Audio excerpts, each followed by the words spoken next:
Assalamu alaikum students. How are you? I hope you will be fine. आज जो हमने discuss करना है वो है केमिस्ट्री का चैप्टर नंबर 3। आज हमने जो डिस्कस करना है वो है फर्स्ट ईयर केमिस्ट्री का चैप्टर नंबर 3 गैसेस वाला जो हमने स्टार्ट किया हुआ था उसका टॉपिक हमने पढ़ना है ग्राहम्स लॉ ऑफ डिफ्यूजन। सबसे पहले तो हम डिफ्यूजन और इफ्यूजन के दरमियान में फ़र्क को देखेंगे कि इनके दरमियान में डिफरेंस क्या है, ठीक है, किस तरीके से एक दूसरे से डिफरेंट हैं। उससे पहले आप हमारे चैनल को सब्सक्राइब कर लीजिए ताकि आने वाली हर नई वीडियो का आपको नोटिफिकेशन मिल जाए। तो स्टार्ट करते हैं। आज का जो हमारा टॉपिक है वो है ग्राहम लॉ पे, और हमने सबसे पहले क्या देखना है, डिफ्यूजन और इफ्यूजन में फ़र्क। सबसे पहले देखें डिफ्यूजन क्या होता है। आपने कभी देखा है कि अगर घर में कोई परफ्यूम लगा रहा हो, तो उसकी खुशबू सारे घर में दूर दूर तक आ जाएगी। इस फिनोमेना को हम कहते हैं diffusion. Diffusion is the process of intermixing of gas molecules. क्या यानी intermixing of gas molecules. This is natural tendency of any gas to occupy the whole volume available to it. क्या कहा गया है कि डिफ्यूजन एक ऐसा प्रोसेस है जिसमें तमाम गैसेस इंटरमिक्सिंग हो जाती है। एक नेचुरल टेंडेंसी इनके अंदर कि ये जितना वॉल्यूम होता है, मतलब एक रूम है तो पूरे रूम के अंदर ही अगर किसी ने मतलब एक इंसान लगाई तो पूरे रूम का जो वॉल्यूम है उसको घेर लेगी ये परफ्यूम, ठीक है, जो कि बहुत अहम है।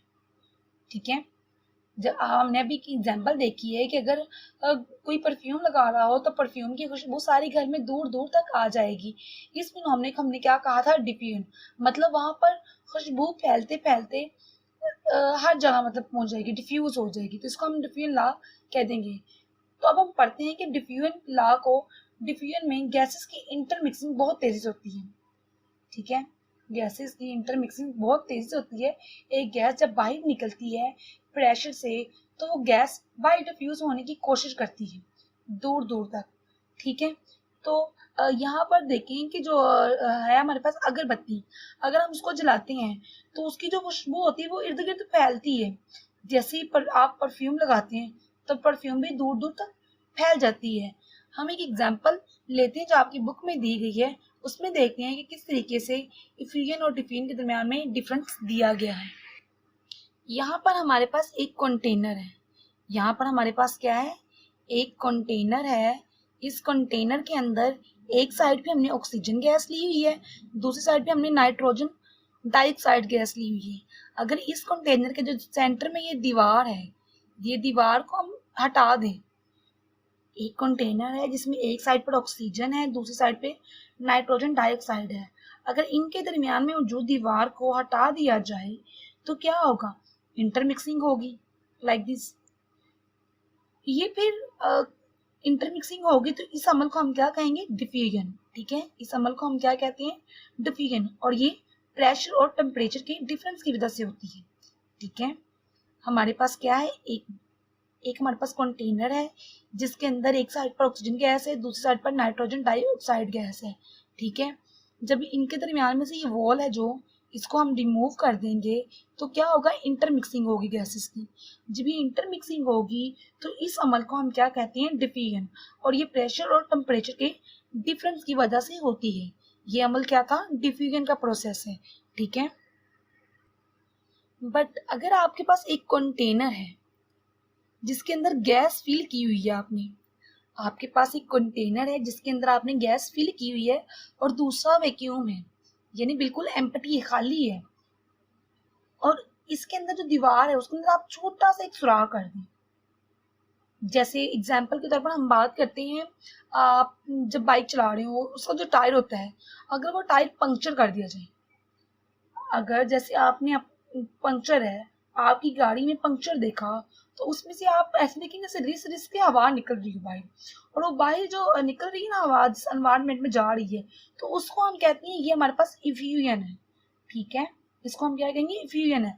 जैसे ये गैस है और इस गैस के अंदर हमने जो ये हमारे पास एक दीवार है उसके अंदर से हमने छोटा सा सुराख कर दिया है, तो जब ये एक हाई प्रेशर से एक लो प्रेशर जगह पर आ रही है तो इसको हम प्रोसेस को क्या कहेंगे, ये क्या हमारे पास, ये हमारे पास होगी इफ्यूजन। ठीक है, पहले हमने बात की थी एक जार के अंदर हमने मतलब एक साइड पे एक गैस रखी थी, दूसरी साइड पे दूसरी गैस रखी थी, उनके दरमियान से वो दीवार हटा दी थी तो वो सारी गैसेस मिक्स हो गई थी, इंटरमिक्सिंग हो गई थी, उसको हम कहा था डिफ्यूजन।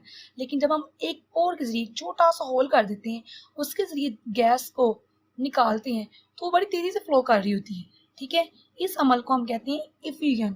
ठीक है, इस अमल को हम क्या कहते हैं, इफ्यूजन कहते हैं।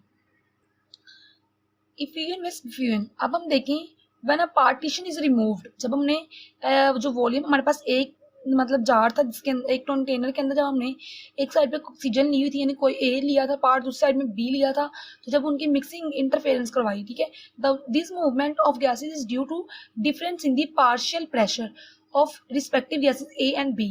क्या कहा था उसने, this tendency of gas is to occupy the available volume to create a uniform pressure is called diffusion. यानी जब हमने उनकी पार्टीशन खत्म कर दी तो उनके दरमियान में क्या हुई थी, इंटरमिक्सिंग हुई थी, तो उस इंटरमिक्सिंग के जो प्रोसेस को हमने कहा था, नाम दिया था, वो था डिफ्यूजन। और जो इफ्यूजन है, इफ्यूजन में क्या था, due to small size opening large pressure difference is created and diffusion take place at very fast rate. हमने तब क्या किया था, एक कंटेनर के अंदर जो हमारे पास पार्टीशन थी उसके अंदर छोटा सा होल कर दिया था। The fast flow of gases through the pin hole is known as effusion, तो उसको हमने इफ्यूजन का नाम दे दिया था। ठीक है, तो जो ग्राहम लॉ है, ग्राहम लॉ कहता है जब भी आप डिफ्यूजन करते हैं, जब भी आप डिफ्यूजन करवाते हैं, तो जो डिफ्यूजन का रेट होता है वो डायरेक्टली प्रोपोर्शनल होता है प्रेशर के, यानी जितना ज्यादा प्रेशर होगा उतनी ही ज्यादा डिफ्यूजन का प्रोसेस होगा। मतलब गैस जितनी ज्यादा प्रेशराइज्ड करके बढ़ी जाती है, तो जब आप उसको आजाद कराते हैं तो वो बहुत तेजी से फैलती है, इसमें काइनेटिक एनर्जी भी उतनी ज्यादा होती है। ठीक है, तो दूसरी बात, जो रेट ऑफ डिफ्यूजन होता है वो मोलर मास की जो कंसेंट्रेशन है उसकी अंडर रूट की एंटी प्रोपोर्शनल होता है। ठीक है, जो हमारे पास rate of diffusion of gas है वो क्या है, वो रेट ऑफ डिफ्यूजन जो है वो मोलर मास के अंडर रूट के एंटी प्रोपोर्शनल होता है। तो वो क्या बोल रहा है, जो ग्राहम लॉ है वो कह रहा है कि rate is directly proportional to P यानी pressure, but rate of diffusion is anti-proportional to the molar mass under root. Anti-proportional to under root. The molar mass of the gas. अब ऐसा उसने क्यों कहा, आप खुद ही सोचें कि एक है मोटा सा आदमी और एक है पतला सा आदमी, तो पतला आदमी तेज भागेगा, पतला आदमी तेज भागेगा और मोटा आदमी आहिस्ता भागेगा, तो किसकी रेट कम होती है, जिसको मोटापा ज्यादा होगा, जिसकी यानी मोलर मास ज्यादा होगी। समझ आई, जिसकी मोलर मास ज्यादा होगी उसका रेट कम होगा। तो उसने जब एक्सपेरिमेंट करके निकाला तो उसने बताया कि भाई देखो कि जो रेट ऑफ डिफ्यूजन है, जो rate of diffusion of any gas वो क्या है, डायरेक्टली प्रोपोर्शनल उसने कर दिया प्रेशर की, इनवर्सली प्रोपोर्शनल कर दिया अंडर रूट ओवर मास की। डायरेक्टली प्रोपोर्शनल कर दिया प्रेशर की और इनवर्सली प्रोपोर्शनल किसकी कर दिया, to under root molar mass की। ठीक है, मैथमेटिकली इसको यूज करते हैं हम R2 R1 या P2 over under root bye M2 यानी M1 ओवर P1। तो हम इसको इस तरीके से लिखते हैं P2 over P1, P2 over P1 इसको एक वन साइड पे कर देते हैं, M1 M2 को हम अंडर रूट को वन साइड पे कर देते हैं। ये था हमारे पास ग्राहम लॉ।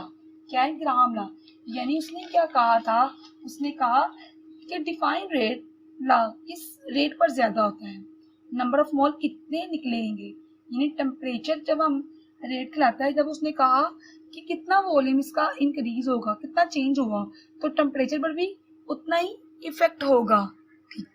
तो रेट ऑफ डिफ्यूजन की बात करते हैं कि जिसमें नंबर ऑफ मोल्स कितने निकालें, कि नंबर ऑफ मोल कितने निकले कितने टेम्परेचर में, ये रेट कहलाता है। यानी R is equal to N over T। क्या कहा?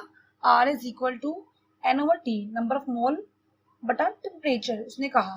तो हम इसको बात करते हैं। उसके बाद कितना वॉल्यूम यानी वॉल्यूम चेंज हुआ और कितना टेम्परेचर आया यानी V बटा T। उसके बाद ये फिर कितना प्रेशर कितना डिफ्यूज हुआ, क्योंकि डिफ्यूजन जितना होगा रेट भी उतना ही कम होगा, जितना डिफ्यूजन होगा रेट भी उतना ही कम होगा। नंबर ऑफ टेम्परेचर, उसके बाद प्रेशर बटा अंडर रूट मोलर मास। उसके बाद अगर आप दौड़ रहे हैं तो आप कितने टाइम में कितना मतलब दौड़ के ट्रेवल को आप कर रहे हैं, मतलब कितना दौड़ के कितना ट्रेवल जो आपने तो पास की है तो वो। उसके बाद देखिए number of moles scared over time यानी मोल्स बटा सेकंड। उसके बाद वॉल्यूम चेंज, वॉल्यूम को हम लीटर से रिप्रेजेंट कर रहे हैं, टाइम को सेकंड से। उसके बाद प्रेशर ड्रॉप को हम एटमॉस्फेयर के साथ और टाइम को सेकंड के साथ। ठीक है, ये था हमारा आज का टॉपिक। आज के टॉपिक में हमने डिफ्यूजन के बारे में देखा है कि डिफ्यूजन हम किसको कहते हैं, जिसमें हमने गैसेस को इंटरमिक्सिंग करवाई थी। ठीक है, उसके बाद इफ्यूजन में हमने देखा था कि जिसमें एक होल के जरिए ज्यादा प्रेशर से लो प्रेशर वाली साइड पे हमें फील होता है कि कोई चीज मतलब गैस मूव कर रही है। उसके बाद हमने ग्राम लॉ देखा, उसकी मैथमेटिकली रिलेशन देखा और उसके रेट ऑफ डिफ्यूजन को डिस्कस किया। आई होप कि आपको मेरा लेक्चर समझ आया होगा। आज का टॉपिक जो हमने डिस्कस किया उसमें अगर आपको कोई भी प्रॉब्लम हो, कोई भी कंफ्यूजन हो तो आपने कमेंट बॉक्स में कमेंट करके मत बताना है। ठीक है, मिलते हैं नेक्स्ट वीडियो के साथ नेक्स्ट लेक्चर में। और अगर आपको हमारे मतलब अभी तक आपने हमारे चैनल को सब्सक्राइब नहीं किया है तो काइंडली इसको सब्सक्राइब करें ताकि आने वाली हर वीडियो का नोटिफिकेशन आपको मिलता रहे।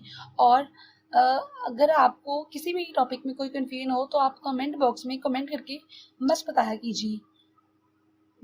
याद रखिएगा दुआओं में। अल्लाह हाफिज़।